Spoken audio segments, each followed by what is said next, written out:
ان الحمد للہ والصلاة والسلام علی رسول اللہ صلی اللہ تعالی علیہ وآلہ وسلم اما بعد فاعوذ باللہ من الشیطان الرجیم بسم اللہ الرحمن الرحیم وَلَقَدْ يَسَّرْنَا الْقُرْآنَ لِلذِّكْرِ فَهَلْ مِن مُدَّكِرٍ، بلا شبہ یقیناً ہم نے قرآن مجید کو سمجھنے کے لیے بالکل آسان بنا دیا، کیا کوئی ہے اس سے نصیحت حاصل کرنے والا؟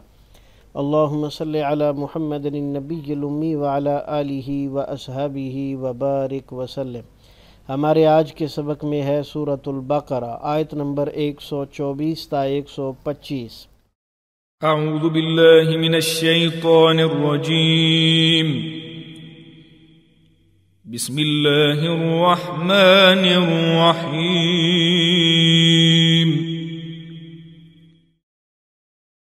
وَإِذِ ابْتَلَىٰ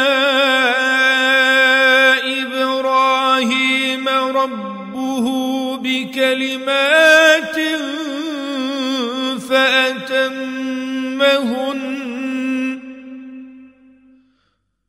قَالَ إِنِّي جَاعِلُكَ لِلنَّاسِ إِمَامًا قَالَ وَمِن ذُرِّيَّتِي قَالَ لَا يَنَالُ عَهْدِ الظَّالِمِينَ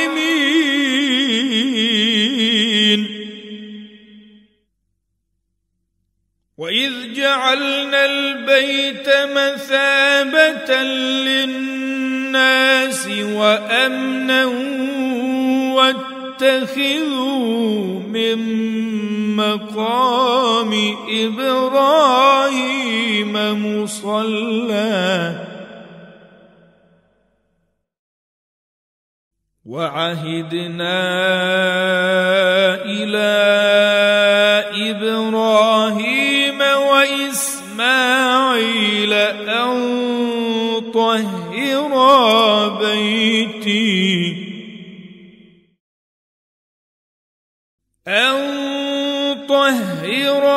بيتي للطائفين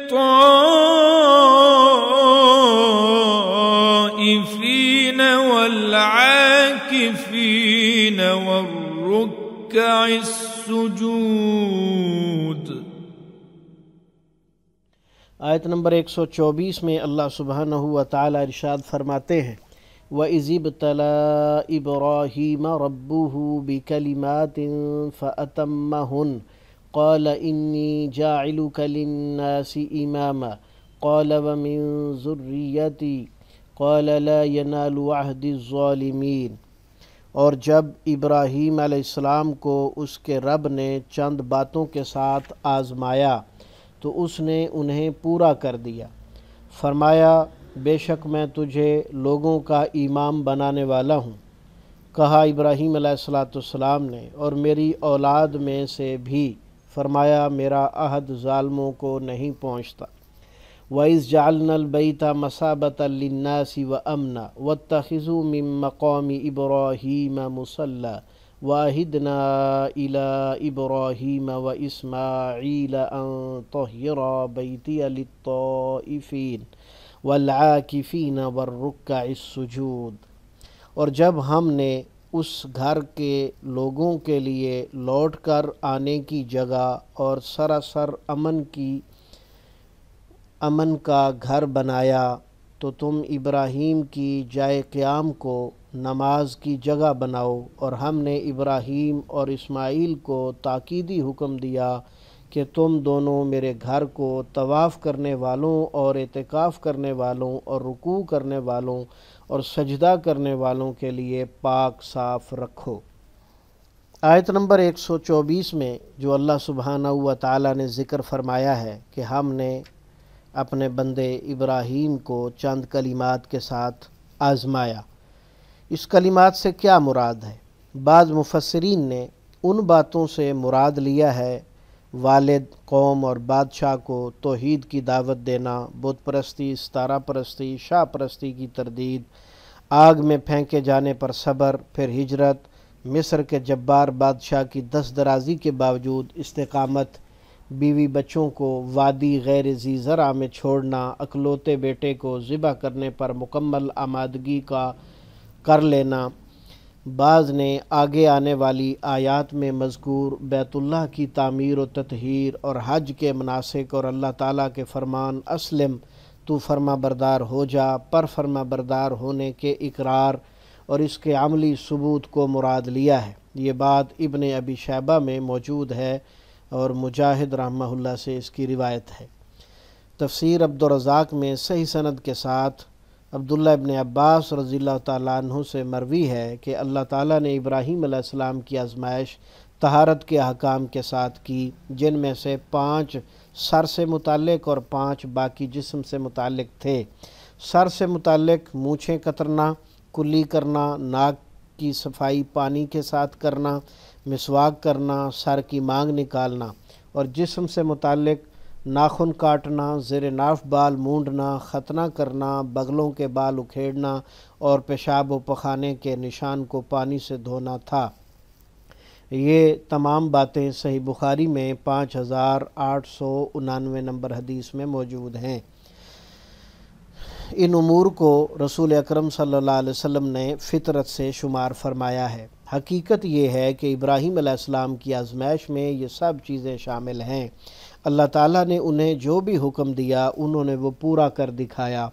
بڑھاپے میں بیٹے کو ذبح کرنے کا حکم ہوا تو پورا کر دیا، 80 سال کی عمر میں اپنا ختنہ کرنے کا حکم ہوا تو وہ بھی پورا کر دیا، اور یہ تمام باتیں صحیح بخاری میں کتاب الاستئذان باب الختان بعد الکبر کے اندر موجود ہیں۔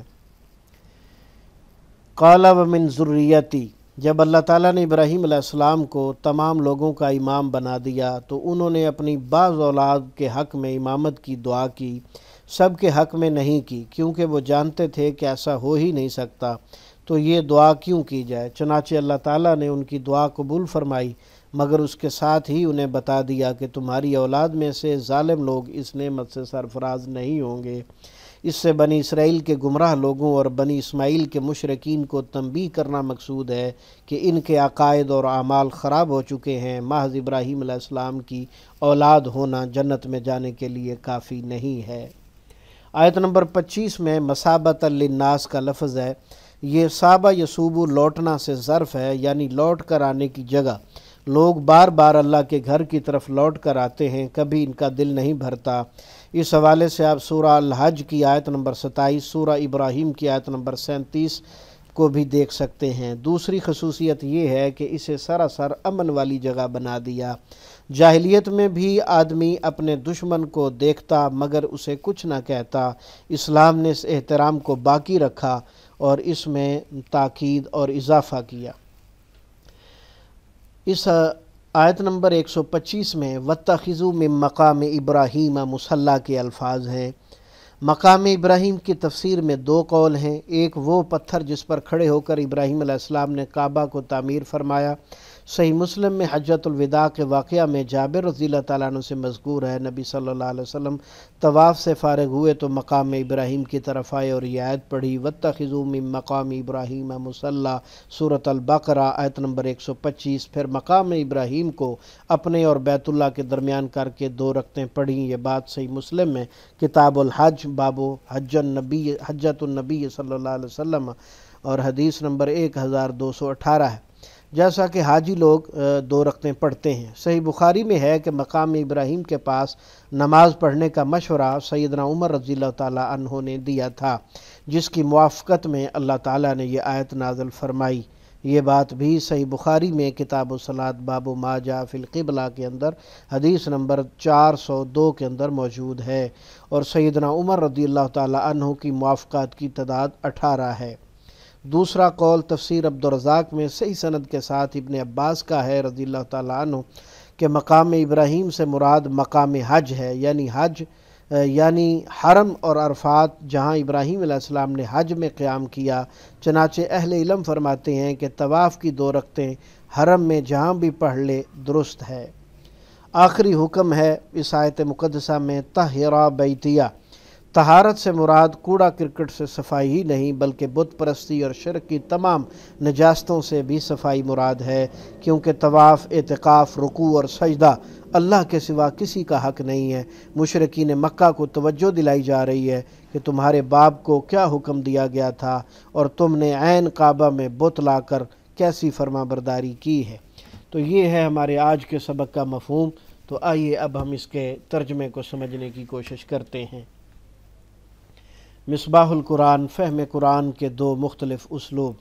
پہلا اسلوب ترجمہ قرآن بذریعہ علامات۔ وَإِذِ ابْتَلَىٰ، اور جب آزمایا۔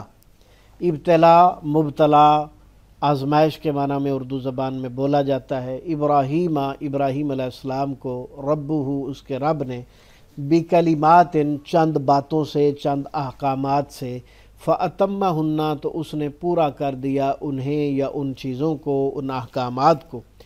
قال فرمایا انی بے شک میں جاعلو کا بنانے والا ہوں تجھے، للناس لوگوں کا، امامہ پیشوا، رہنما، امام، مقتدا، سارے الفاظ اس کے ترجمے میں درست ہیں۔